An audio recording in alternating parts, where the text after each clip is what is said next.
Hi everybody, this is Heike from Horse Road Connect, and today we're going to be speaking to Beth Parrish about her business called Inspired Riding. Hi Beth.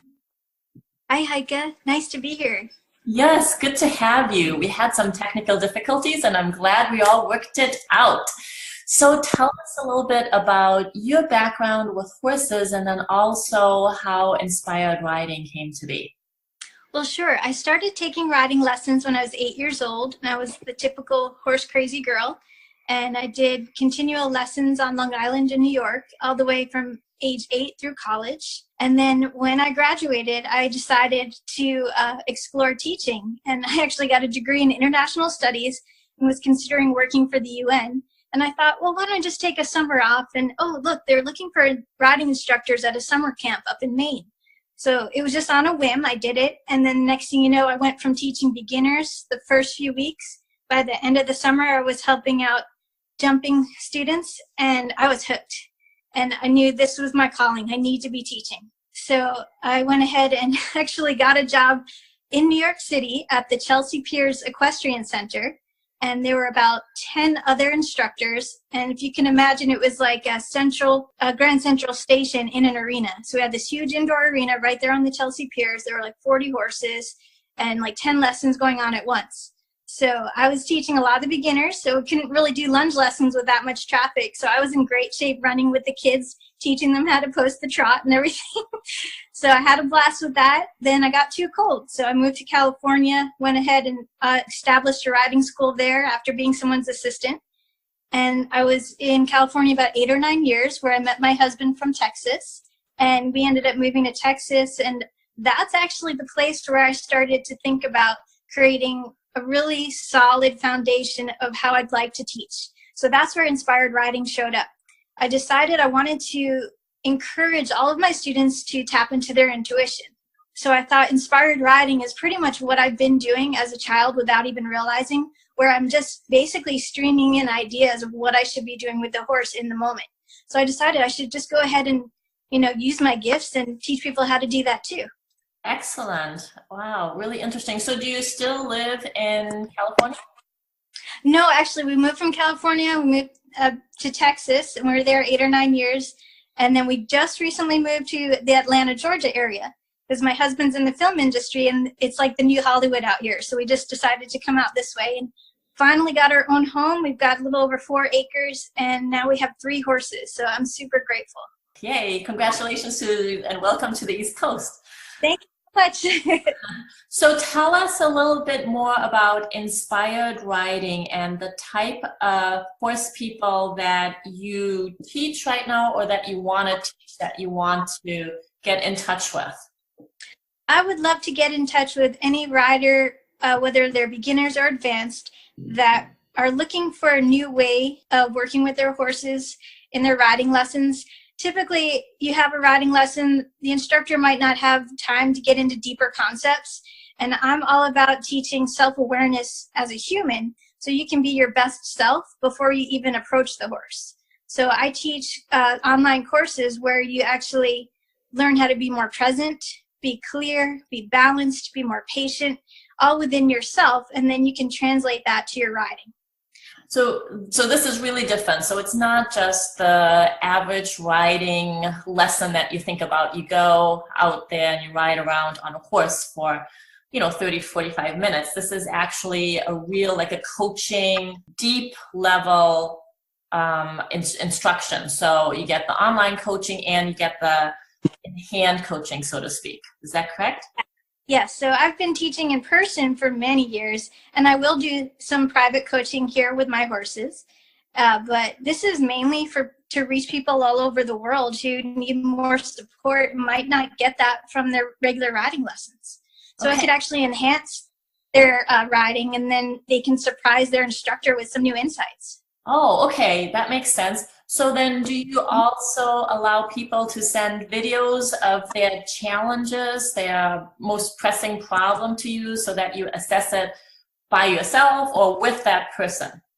Absolutely. I do have the video sent in to me, and I will watch the video, and then I will go ahead and email them plenty of insights and exercises to work on, and then they can email me back and we can have a discussion to help further along their challenges and create more solutions for them. I love that. I love that. So when you came to this realization that you want to do this intuitive coaching, riding instruction, and you created Inspired Riding, did you have a big vision that will impact the horse industry or horse people or horses in general? Was there a bigger vision besides just, I want to teach people to be more comfortable around horses and riding?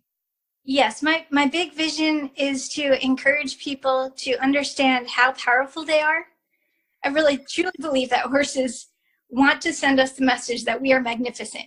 And so many people will fall into a pattern where self-doubting, they're listening to other people, they're worried, they're just not allowing themselves to understand that they have all the answers within if they get quiet enough. And then their horses can connect with them as well. The amazing thing about kind of reaching the horse world right now is everyone's starting to wake up. And now I'm like, here are the tools. I can give them to you, and you can really play with them and become your own superhero for your horse. So are there specific challenges that you see in a lot of the people that connect with you? Yes, there's always doubt as to what they should be doing and if they're making right decisions. So that's where I really love to encourage them to tune into their intuition and allow themselves to feel where they need to be in the moment and then trust that. So it's really about trusting yourself. So many people have such self-doubt. And then they are also, in the horse industry, you're taught to just listen to your trainer and not question it. And I really want people to start thinking, if anything makes them uncomfortable, they should go, hey, time out, we need to discuss. Let's take a step back, because it could prevent so many injuries. And then it could also encourage you to listen to your horse more and get more connected. And that's something I really am adamant about, because I've had many times a voice that said, hey, something's about to happen. And if I ignored it, bam, there was an accident. So I want to try to prevent injuries too. Right, absolutely. And I think this is going to be very valuable for older people too, right? People, yeah, all ages, absolutely. As you get older, the ground's so much further away and so much harder, right? And so you have those doubts, and so you might have this vision of, oh, I want to ride a horse again, but then as you get closer to that day when you actually have to swing your leg over the horse, or you might even be in a traditional lesson and it just doesn't feel right, that would be the perfect opportunity to reach out to you and get that additional, almost like counseling, right? I would call it support and encouragement. Yes, absolutely. I love that. So if you think about 3 wishes that you have for the horse world, this is my favorite question in all of the interviews. If you had 3 wishes for the horse world, what would they be? Slow down, get quiet, and listen to your horse. Nice. Yes. Yeah. I love that. So for the person listening to this interview, for the person watching, what are some words of wisdom that you have besides those 3 that you just mentioned? That's huge, right? Slow down. Yeah, I mean, just let yourself invest in yourself, because so many times we're spending all this money on our horses and how to make them better, and on the lessons and how to make the horse move better, and which clothes should they be wearing, which pads should we be using. But if you just stop for a moment and go, hey, maybe if I just concentrate on developing my intuition, all of those decisions will be easier. So if I invest in myself more and become the best self possible, then you learn to become an inspired rider, and then your horse can relax and trust you more.